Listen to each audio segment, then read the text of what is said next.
नमस्कार। आज ना हम एक बहुत ही पुरानी, बहुत ही शक्तिशाली कहानी की दुनिया में जाने वाले हैं। ये कहानी है देवी मनसा की। एक ऐसी कहानी जो हमें भक्ति और अहंकार इन दोनों के बारे में बहुत कुछ सिखाती है। तो चलिए इस दिलचस्प कहानी में गोता लगाते हैं। कभी सोचा है कि क्या कोई नागों की भी देवी हो सकती है?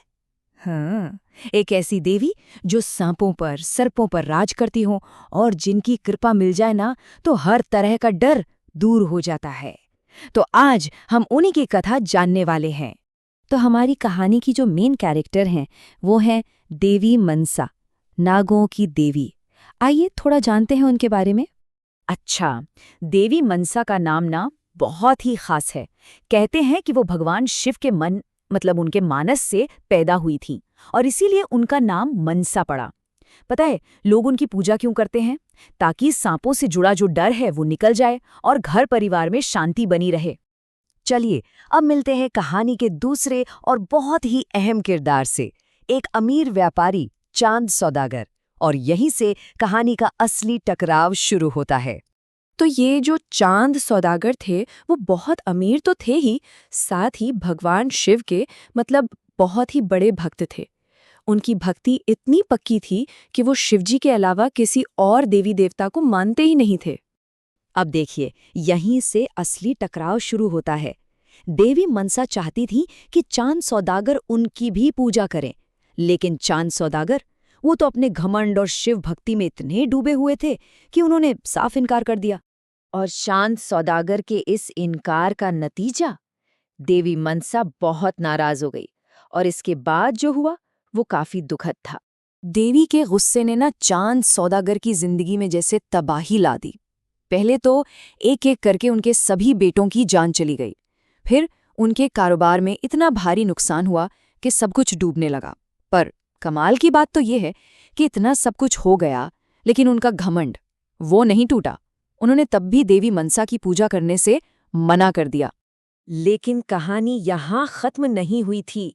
सबसे बड़ी, सबसे कठिन परीक्षा तो अभी बाकी थी। एक ऐसी परीक्षा जिसने सब कुछ बदल के रख दिया। और अब कहानी में आती है हमारी असली हीरो बेहुला, जिनकी भक्ति में जानते हैं बहुत बहुत शक्ति थी। देवी मनसा ने अपना सबसे बड़ा वार तब किया जब चांद सौदागर के आखिरी बेटे लक्ष्मिंदर की शादी हुई। सोचिए, शादी की रात, उसी रात एक सांप ने लक्ष्मिंदर को डस लिया और उसकी मौत हो गई।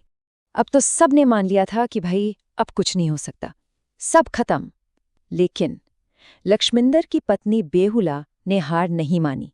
उन्होंने साफ कह दिया कि वो अपने पति की ऐसी किस्मत को नहीं मानेंगी और वो निकल पड़ी एक ऐसी यात्रा पर जो लगभग नामुमकिन थी। बेहुला ने क्या किया?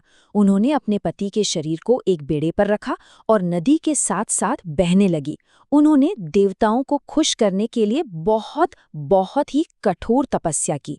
और जानते हैं, उनकी इस अटूट भक्ति और प्यार को देखकर आखिर में खुद देवी मनसा का दिल भी पिघल गया।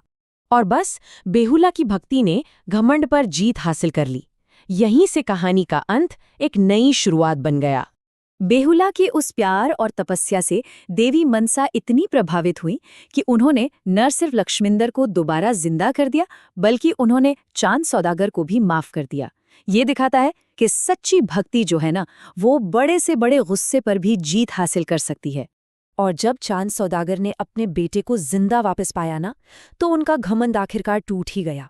उन्होंने देवी मनसा की शक्ति को माना, उनको स्वीकार किया और उनकी पूजा शुरू कर दी।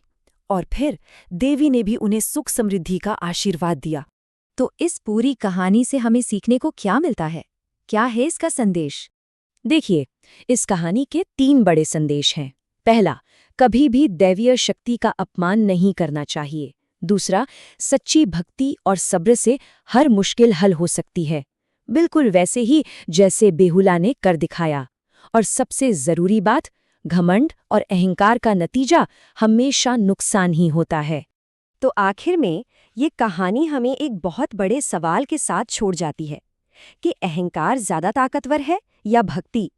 वैसे इस कहानी ने तो अपना जवाब दे ही दिया है। इस बारे में सोचने वाली बात है ना?